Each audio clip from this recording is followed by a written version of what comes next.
Abra sua Bíblia em João 19.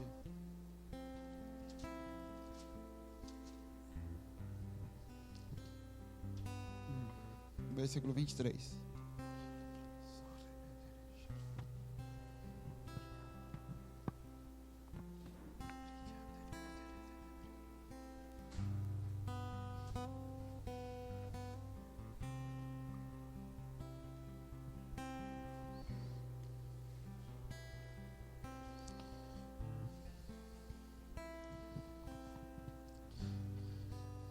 Tendo, pois, os soldados crucificado a Jesus, tomaram suas vestes e fizeram 4 partes, para cada soldado uma parte, e também a túnica. A túnica, porém, tecida toda, de alto a baixo, não tinha costura. Disseram, pois, uns aos outros: não a rasguemos, mas lancemos sorte sobre ela para ver de quem será. Isso foi assim para que se cumprisse a Escritura. Até aqui. Uma vez eu acho que eu já até falei aqui sobre a túnica de Jesus, porque que eles citam que ela não tinha costura. Era raro uma túnica da época deles não ter costura, porque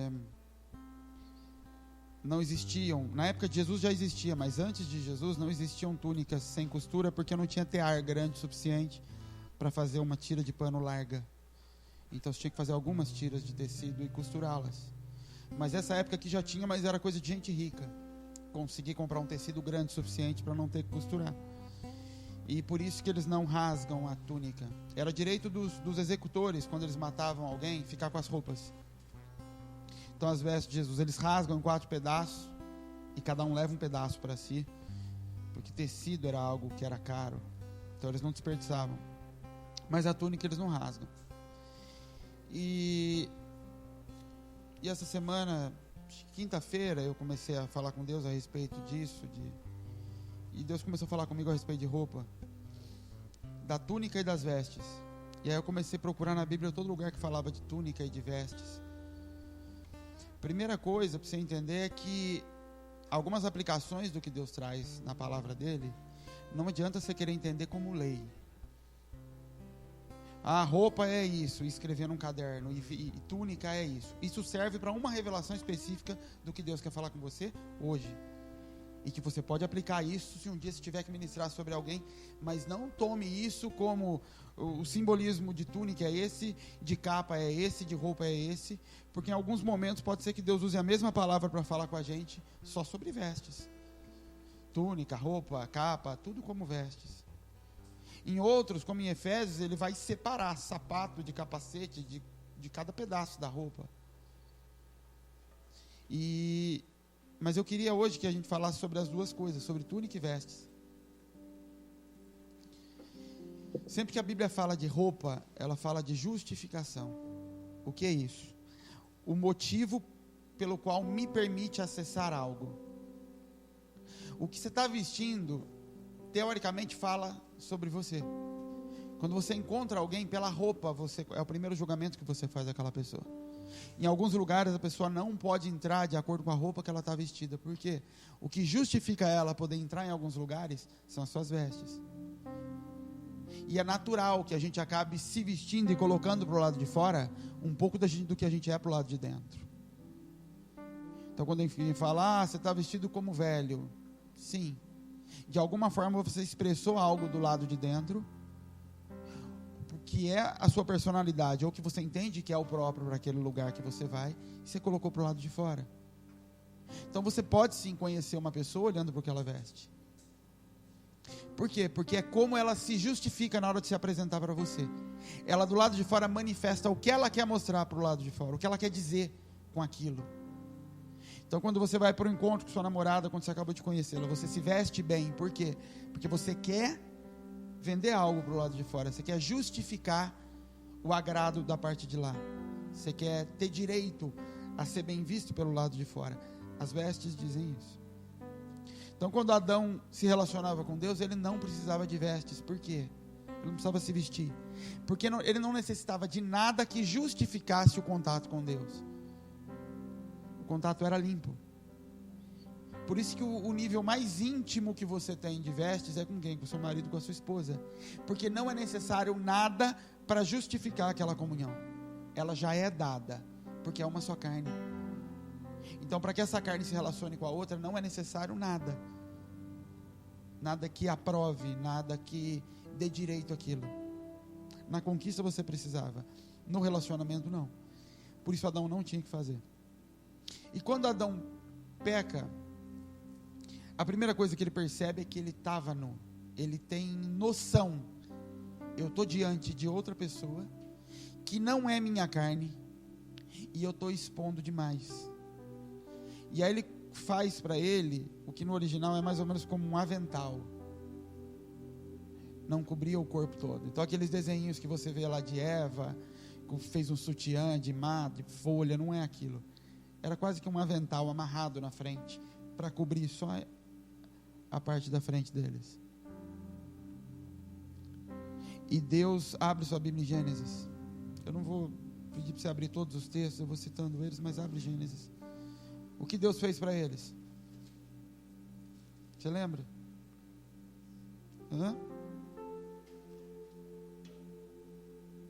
Roupa. Gênesis 3, 21.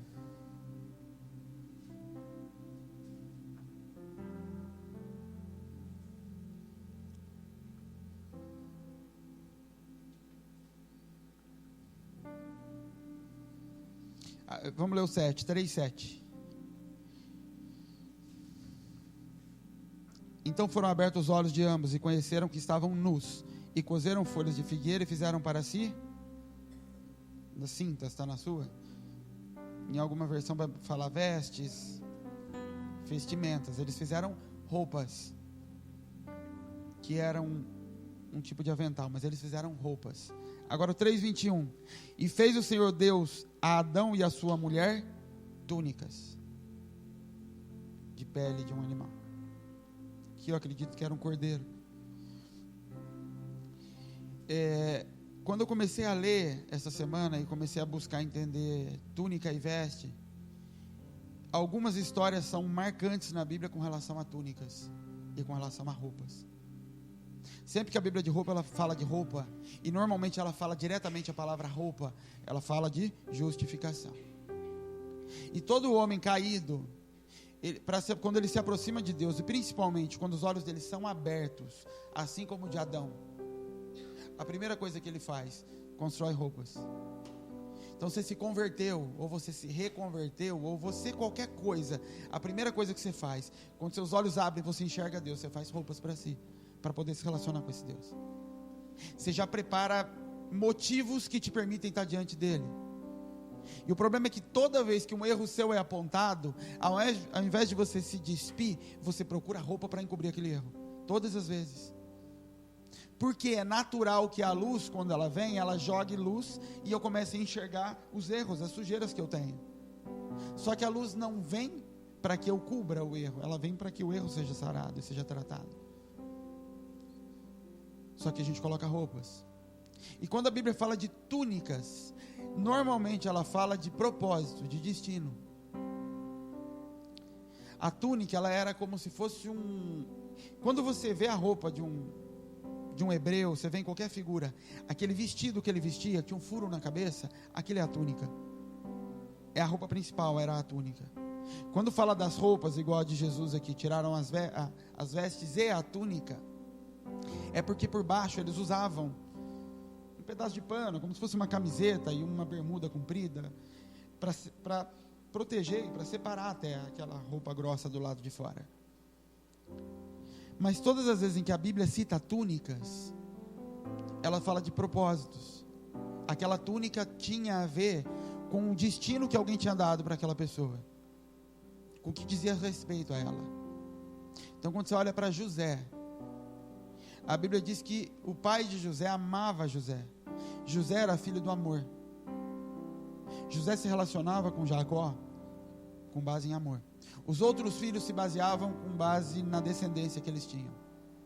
Então eles se deitavam no fato de serem filhos de Jacó. José não. E José, o que ele fazia para o pai dele era controlar. Ele controlava os irmãos. Ele era bom com contas, ele era bom com números com administração. José fazia isso para o pai, e o pai mandava que ele fiscalizasse. E o sinal que existia sobre a vida de José, de que ele era o filho escolhido para levar, como se fosse a primogenitura do pai, e isso dava raiva nos irmãos. Porque ele era o mais novo, o penúltimo filho. Mas o sinal que ele recebeu do pai dele, de que esse é o filho que eu escolhi, era uma túnica. Só que ele não entra no destino dele com túnica. O pai dele marcou a vida dele com uma túnica. Essa túnica simboliza o destino que eu profetizo sobre a tua vida, a bênção que eu tenho para liberar sobre a tua vida. Mas ele não entra nesse lugar com isso. A túnica é tirada dele antes que ele seja levado para lá.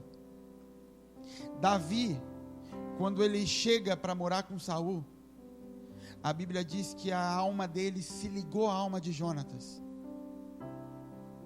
Abre sobre em 1 Samuel.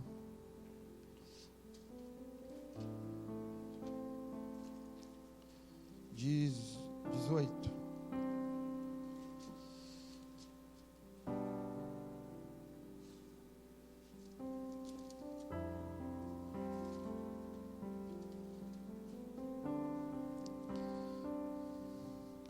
Versículo 3.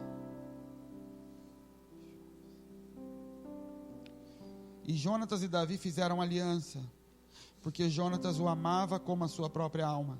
E Jonatas se despojou da capa que trazia sobre si, deu a Davi, como também de suas vestes, a espada, arco e cinto. O que Jonatas estava fazendo sem perceber? Estava pegando o destino que estava sobre ele, como filho de Saul, de herdar o reino, e entregando para Davi. Ele não sabia, mas o Espírito já estava movendo ele a pegar aquilo que o pai tinha colocado sobre ele e entregar para Davi. Então ele entrega a capa, que aqui era a roupa superior, e as vestes.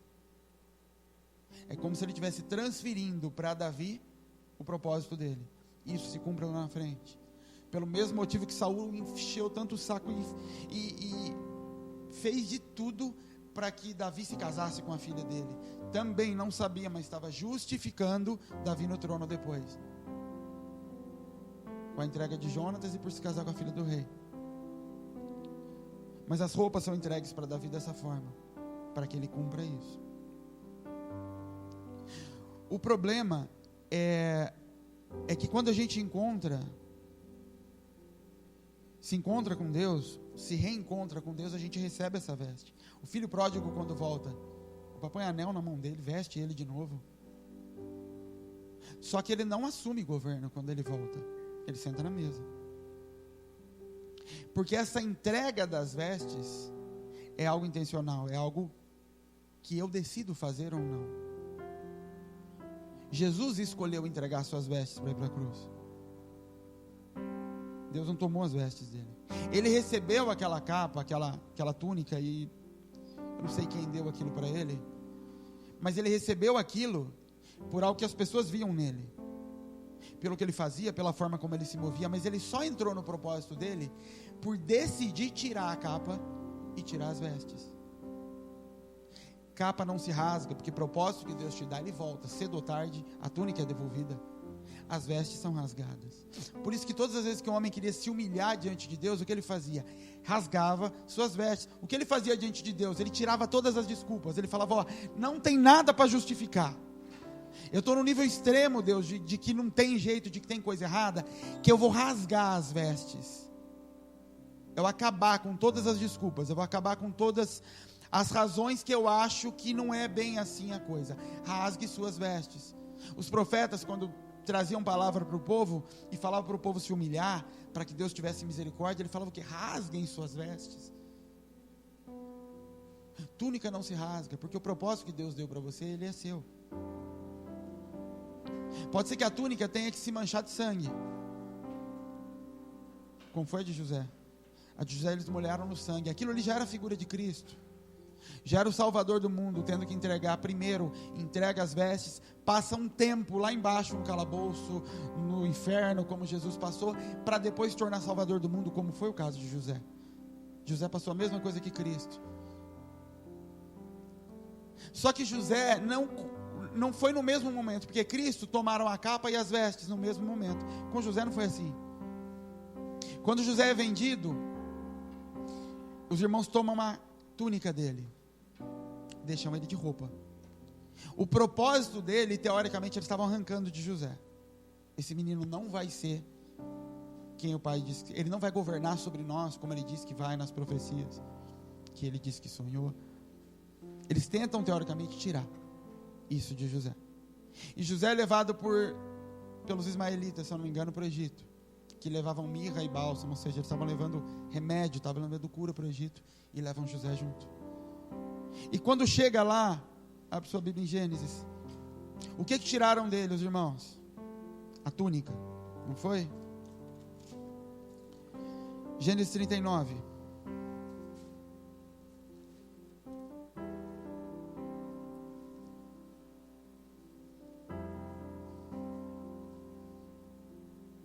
Quando José sai da casa do pai dele, uma das coisas que agradava o pai dele era a forma como ele era responsável. Ele administrava a casa muito bem. Ele cuidava das coisas do pai dele com muito zelo. E quando ele vai parar no Egito, ele vai trabalhar na casa de Potifar. E o que é que justifica ele estar na casa de Potifar? Um homem que era governante de Faraó.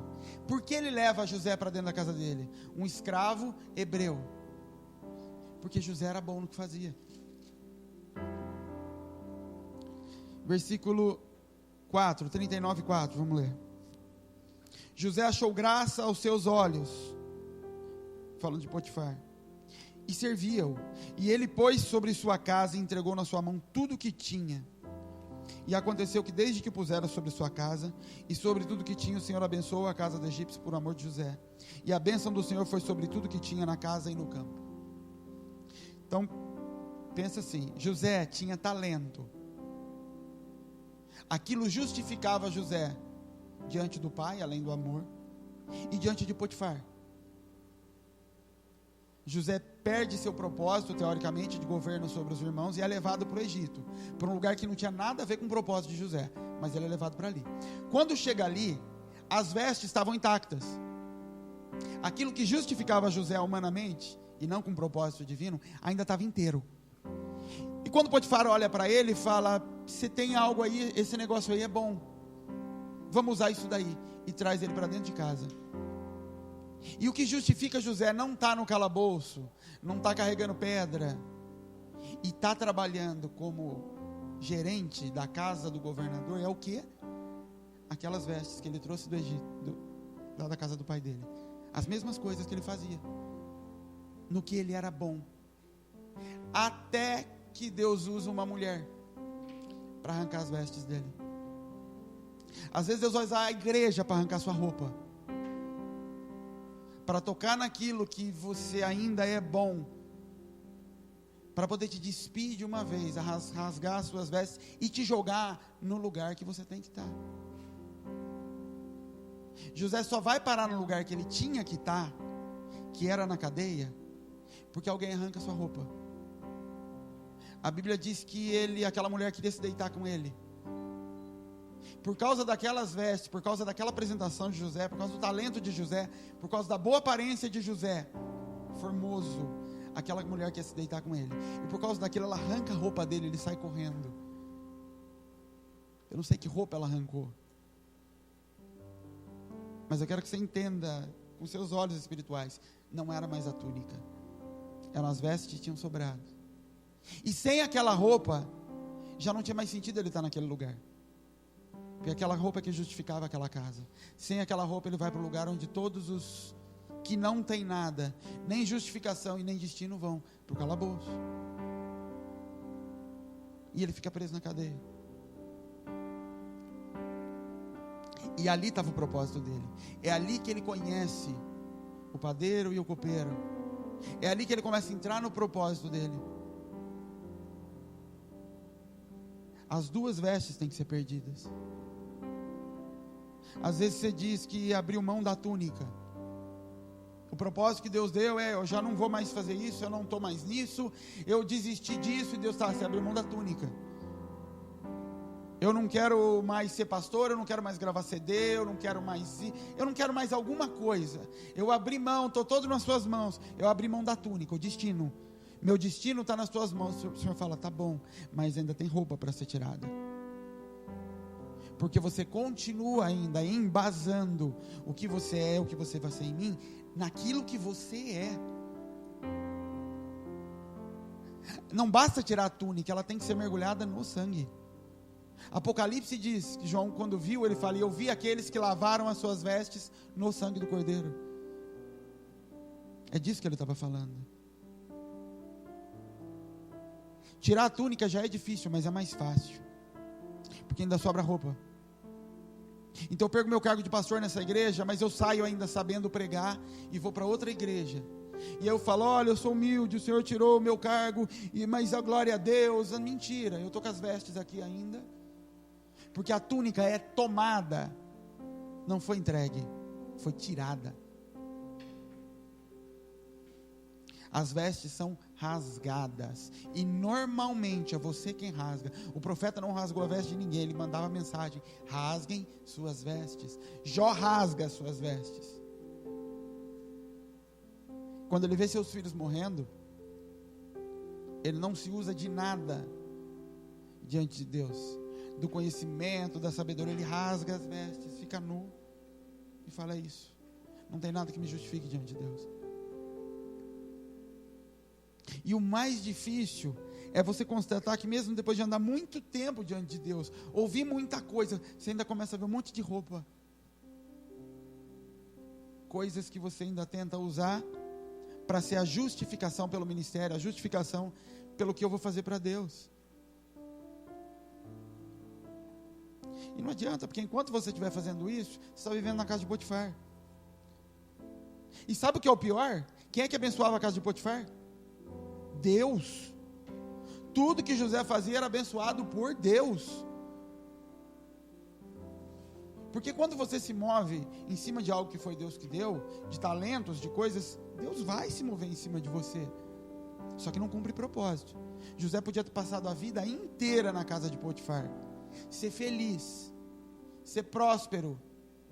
Tá bom, se é esse o rumo da sua vida, se é isso que você quer para a sua vida, não precisa tirar a roupa, basta tirar a túnica.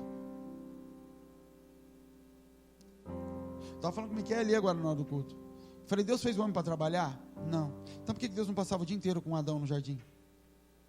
Ele tirou Adão daqui para se relacionar, para Adão entender que nem mesmo relacionamento com Deus substitui responsabilidade.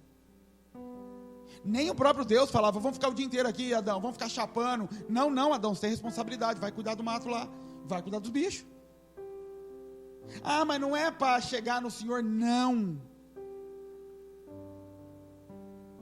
Porque senão você casa e passa o dia inteiro na cama com a sua esposa, afinal de contas você não casou porque ama. Isso, larga a casa suja, larga os filhos mal educados andando por aí. Afinal de contas, o propósito é o relacionamento, mas a natureza do alimento é que gere semente, de todo alimento. A natureza do alimento de Gênesis é: você vai identificar a comida. Qual é a comida? Toda que der semente você pode comer, porque o propósito é gerar.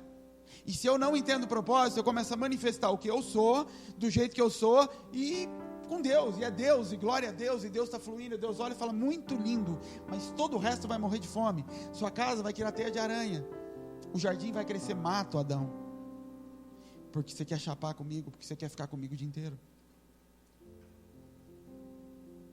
Você tem as vestes, você abriu mão da túnica, agora eu só quero me relacionar com Deus. Ele fala: não. Isso eram os discípulos: fica Jesus. Não, porque se eu não morrer, não gera mais fruto. Vamos ficar nós 13 igual bobo na terra, até que a gente fica velhinho e morre. Mas a gente pode ficar junto, chapando e curando o povo por aí, até a gente não ter mais forças. Era de Deus curar? Era. Você imagina quanta gente chorou no último dia, vendo Jesus lá em cima e o filho doente em casa, e falando: meu Deus, porque ele não esperou mais um dia só para curar meu filho, só mais um dia, se ele tivesse passado lá em casa. Jesus entendia propósito, muito além do desfrute do que Deus já te deu, muito além, vai muito além do que você pensar que você vai desfrutar do que Ele te deu. Na verdade, na mesma capacidade, no mesmo tempo que Ele te traz capacitação e maturidade para se relacionar com Ele, vem a maturidade de reprodução. A criança vai crescendo, e quanto mais ela vai entendendo Deus, ela também vai chegando na puberdade e vai podendo se reproduzir, e a responsabilidade vai começar a roubar ela do lugar de intimidade. E é natural que isso aconteça. É natural que sua esposa vai ter menos tempo para ficar com você, porque agora ela tem responsabilidade, ela tem filhos. Mas é Deus que dá o prazer. E se você resolver abandonar a sua casa e passar o dia inteiro com a sua esposa na cama, você vai ter prazer? Todas as vezes? Todas as vezes. 100 vezes? Todas as vezes. Sim. Isso muda a responsabilidade da casa? Não. E a casa vai ruir. E os filhos vão morrer? Sim. E você vai virar para Deus e falar: mas então por que o Senhor não tirou o prazer? Ele falou: não, porque a responsabilidade é sua de discernir as coisas. Você tirou a túnica, você entregou o propósito, mas você continua vivendo com as suas vestes. José não tinha maturidade para entender, então alguém tem que vir arrancar a roupa dele. Jesus sabia. Jesus deixa que tirem. E não guardam as vestes, eles rasgam. A veste não serve para nada. Para nada. Ah não, mas eu faço porque eu sou bom nisso. Não serve para nada. Rasga. Ele vai te dar uma capa nova? Não, ele vai te dar vestes novas. São as mesmas, lavadas no sangue do Cordeiro. Então você as rasga. Você as despedaça. E quando você lavar no sangue, ela volta para você, da forma dele.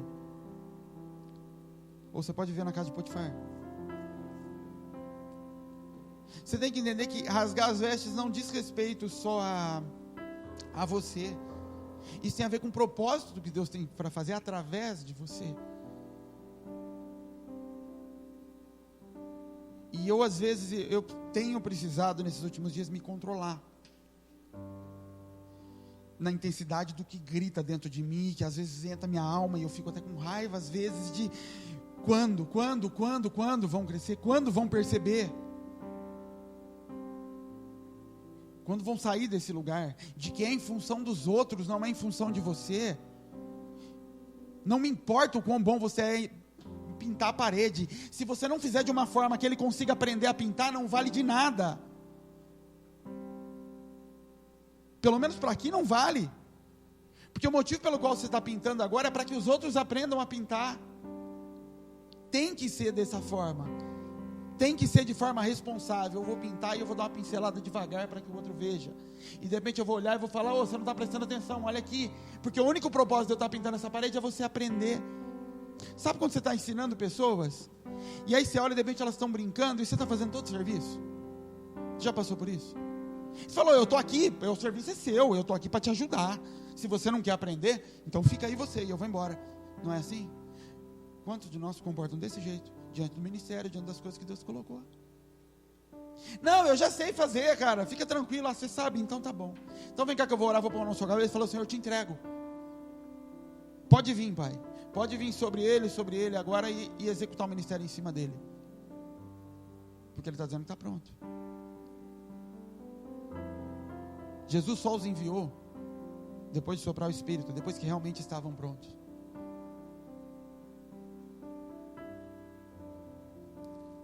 O rasgar as vestes não diz respeito só a você.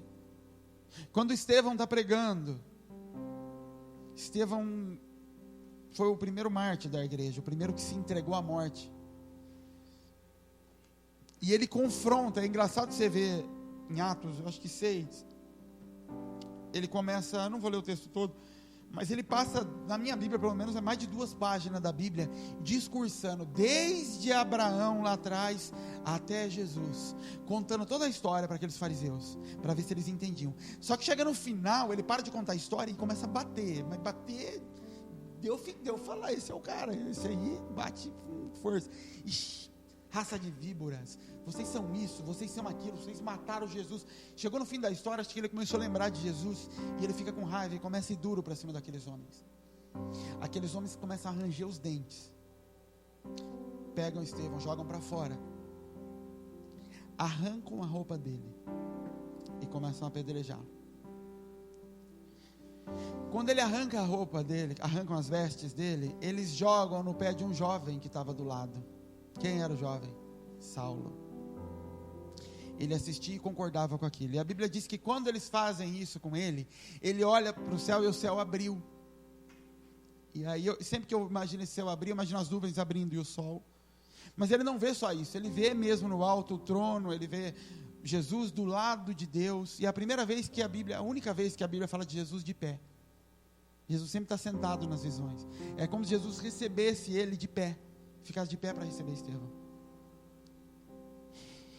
2 capítulos depois, você vê Saulo, aquele que recebeu as vestes de Estevão, indo para Damasco. E o que acontece com ele? O céu.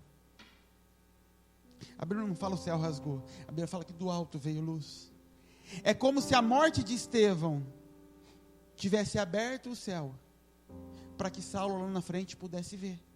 Só que para isso ele lá atrás teve que estar disposto a se entregar e arrancar suas vestes, para que outro recebesse. Saulo recebe as vestes de Estevão, e passa a cumprir o seu propósito de forma muito mais intensa, de uma forma que Estevão não conseguiria. Pela personalidade de Saulo, pelo conhecimento de Saulo, pela influência, por tudo. Você começa a ver até porque Paulo era romano também, então ele consegue entrar em Roma, ele consegue fazer coisas que Estevão não faria. Mas isso só acontece porque Estevão está disposto a cumprir um propósito em função do outro. Tirar as suas vestes em função de propósitos. Se você não tirar, você morre com elas. Vai desfrutar de reino, de algumas coisas em Deus, vai saciar sua alma, mas não vai cumprir propósitos. Enquanto tiver coisas, mas é que eu sou bom nisso, é que eu fluo desse jeito, para. Tem que tirar tudo. Tudo no que você é bom, tem que tirar isso também, tudo. Depois que elas forem lavadas no sangue, elas te são devolvidas. Você não lava a roupa com ela no corpo. O propósito, ele é seu, a túnica sempre vai ser sua. Ela nunca vai ser tirada e nem rasgada.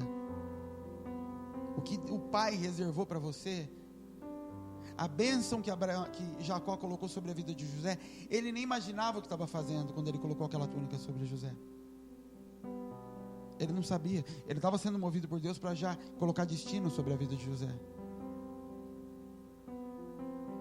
Os outros 11, parte do governo que Deus instituiu sobre a terra, 12 tribos, estavam lá olhando para a cara do pai, está sem comida, né, pai? E o único que estava já trabalhando foi aquele que resolveu abrir mão de túnica e de veste. Os outros continuavam com roupas, nenhum deles tinha túnica, nenhum deles tinha uma túnica, mas tinham roupas. As roupas não tiram eles de casa. Continuavam sentados na casa do pai, continuavam comendo o que o pai tinha para dar para eles, continuavam sendo filhos de Jacó, mas nenhum deles conhecia propósito, nenhum deles. E o negócio é tão doido, que por José aceitar aquilo que Deus colocou sobre a vida dele, Deus faz 13 tribos. Deus transforma a tribo de José em 2. É como se Deus estivesse dizendo para José: você aceitou a primogenitura, José, que não era sua, era de Rúben, mas o seu coração te fez agir como primogênito, e por isso eu te dou porção dobrada, que era direito do primogênito. Então 2 filhos, 2 tribos vão sair de ti. Você precisa entender esses princípios que existem por trás. Não adianta você querer viver do que está aqui na sua face, querido. Deus se move por princípios. Deus não quebra princípios. Você pode estar aqui aos seus olhos, estou fazendo muito, estou fazendo bem, mas se princípios estão sendo violados, se você lá dentro do seu coração continua com coisinhas escondidas, eu sei que não é bem assim, mas ele vai me entender uma hora, que é meu jeito, não sei o que, não vai entender nada. Não adianta, cara. Você vai patinar e não entra em propósito, até que vem fome. E quando vem fome sobre a terra, sabe quem vai ter que salvar ainda? Aqueles que entenderam. E você entra. Fala para mim, o que aqueles outros filhos fizeram na terra? No Egito? Na verdade, fala sério, cita aí o nome das tribos.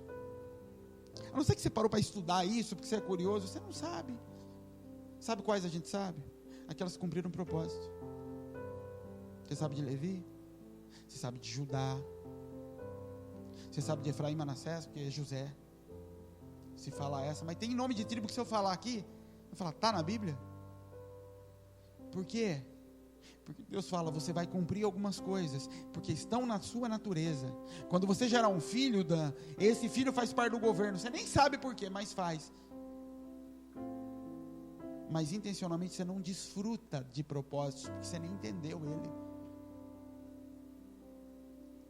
Você não vai receber túnica em cima de veste velha, porque senão ela vai servir para cobrir a sujeira que tem por baixo, as roupas que você costurou, os aventais que você fez para cobrir sua nudez.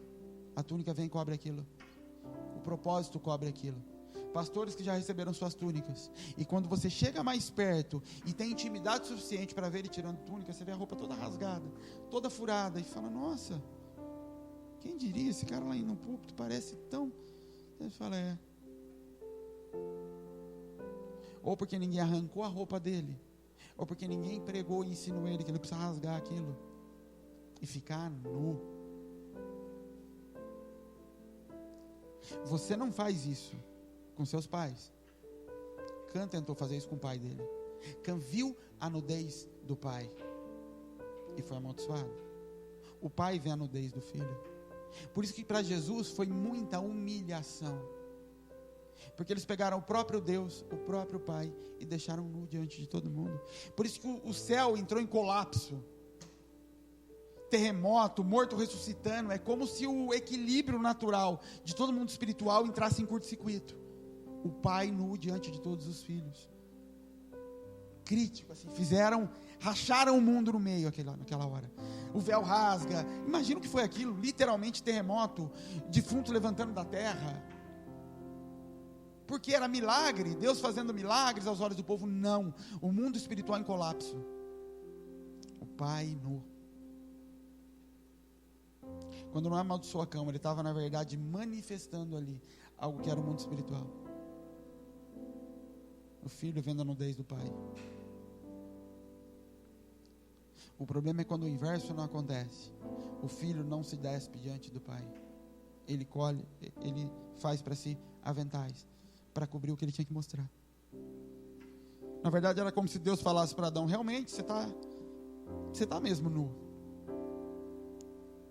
mas não é para você esconder de mim. Até porque para você colocar agora essa que eu fiz, você vai ter que tirar essa daí. Você acha que Deus fez um closet para eles? Deus fez aquela roupa e eles tiveram que tirar aquela diante de Deus para colocar a que Deus fez. Às vezes você acha que está vestindo a veste que Deus fez para você, mas você não tirou a outra. Ele te deu, você colocou por cima. Você já colocou uma roupa por cima da outra? Até veste, mas fica um negócio esquisito, não fica? A de cima pega um pouco da forma da de baixo, e você não consegue se mexer direito, e não é natural aquilo. Era isso que acontecia com eles. É isso que pode acontecer com você. Fica de pé, querido, vamos orar.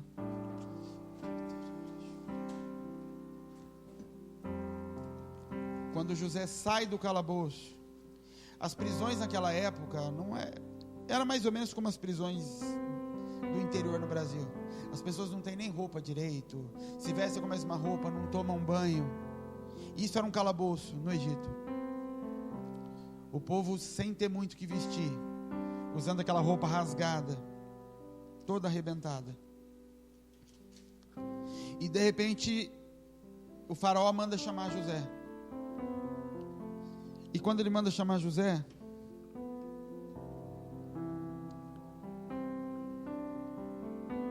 no versículo 14 ele diz assim: então enviou o faraó e chamou a José, e o fizeram sair logo da cova, barbeou-se e mudou as vestes. José passou por 2 estágios para chegar até o calabouço. Ele perdeu a primeira túnica e depois as vestes. Aqui ele recebe as primeiras roupas.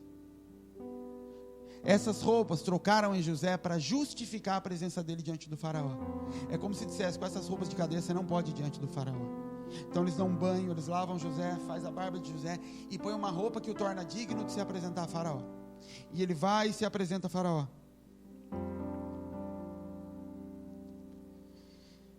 E Faraó recebe a profecia, José revela tudo para ele, e Faraó fala: eu vou te colocar como governador. E lembra, José estava com uma roupa ali agora, que tornava ele digno de ir até Faraó e manifestar os talentos.